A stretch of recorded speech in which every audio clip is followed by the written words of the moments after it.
अंतर्राष्ट्रीय आर्थिक व्यवस्था में इस समय एक बहुत बड़ा बदलाव चुपचाप आकार ले रहा है। हाल ही में ऐसी खबर सामने आई थी कि रूस शायद दोबारा अमेरिकी डॉलर आधारित भुगतान प्रणाली में वापसी कर सकता है, लेकिन अब इस पूरे मामले पर आधिकारिक स्थिति स्पष्ट हो चुकी है। रूस के केंद्रीय बैंक ऑफ रशिया की प्रमुख एल्वीरा ने साफ शब्दों में कह दिया है कि रूस डॉलर भुगतान प्रणाली में लौटने को लेकर किसी भी प्रकार की बातचीत का हिस्सा नहीं है। यह बयान रूसी समाचार एजेंसी तास के माध्यम से सामने आया। इसका मतलब साफ है कि रूस अपनी डी डॉलराइजेशन नीति पर कायम है। अब कुछ समय पहले एक अमेरिकी रिपोर्ट में दावा किया गया था कि रूस निर्यात भुगतान के लिए फिर से अमेरिकी डॉलर का उपयोग करने पर विचार कर रहा है। यह खबर अंतर्राष्ट्रीय मीडिया में चर्चा का विषय बन गई, लेकिन अब रूस की केंद्रीय बैंक प्रमुख ने साफ कर दिया कि ऐसी किसी भी बातचीत में रूस शामिल नहीं है। उन्होंने साफ कहा कि रूस की डी डॉलराइजेशन की रणनीति व्यवस्थित और योजनाबद्ध तरीके से आगे बढ़ रही है। अब डी डॉलराइजेशन का अर्थ है अंतर्राष्ट्रीय व्यापार और वित्तीय लेनदेन में अमेरिकी डॉलर पर निर्भरता कम करना।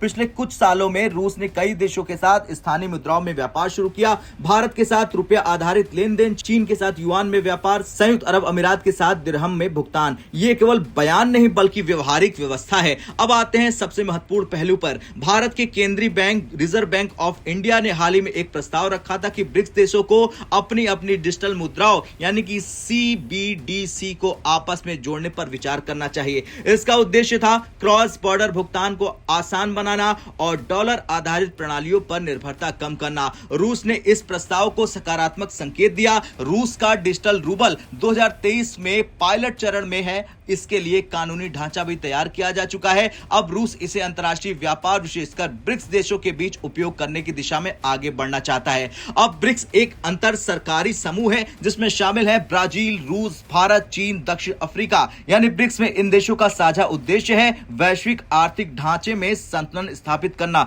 अगर इन देशों की डिजिटल मुद्राएं आपस में जुड़ गई तो एक वैकल्पिक भुगतान संरचना तैयार हो जाएगी जो डॉलर आधारित नेटवर्क से पूरी तरह अलग होगी। चीन का डिजिटल युआन काफी उन्नत चरण में है। भारत का डिजिटल रुपया 2022 से लागू है। रूस का डिजिटल रूबल विस्तार की प्रक्रिया में है। ब्राजील पायलट परीक्षण कर रहा है, यानी कि तकनीकी आधार तैयार हो रहा है। अगर ब्रिक्स देश अपनी डिजिटल मुद्राओं को जोड़ने में सफल हुए तो इसके कई प्रभाव हो सकते हैं, जैसे अंतर्राष्ट्रीय व्यापार में स्थानीय मुद्राओं की हिस्सेदारी बढ़ जाएगी, डॉलर आधारित भुगतान नेटवर्क पर निर्भरता घट जाएगी, भुगतान की लागत और समय कम हो जाएगा, प्रतिबंधों से बचाव के वैकल्पिक रास्ते खुल जाएंगे। हालांकि यह प्रक्रिया आसान नहीं है, इसमें तकनीकी, नियम की और राजनीतिक चुनौतियां भी है। अब यह समझना जरूरी है कि अमेरिकी डॉलर अभी भी वैश्विक आरक्षित मुद्रा क्यों है। दरअसल अंतर्राष्ट्रीय व्यापार का बड़ा हिस्सा डॉलर में होता है, लेकिन समानांतर प्रणालियों का निर्माण यह संकेत देता है कि दुनिया बहुमुद्रा व्यवस्था की ओर आगे बढ़ चुकी है। रूस का आधिकारिक बयान यही दिखाता है कि वो अपनी रणनीति बदलने के बजाय उसे और मजबूत कर रहा है।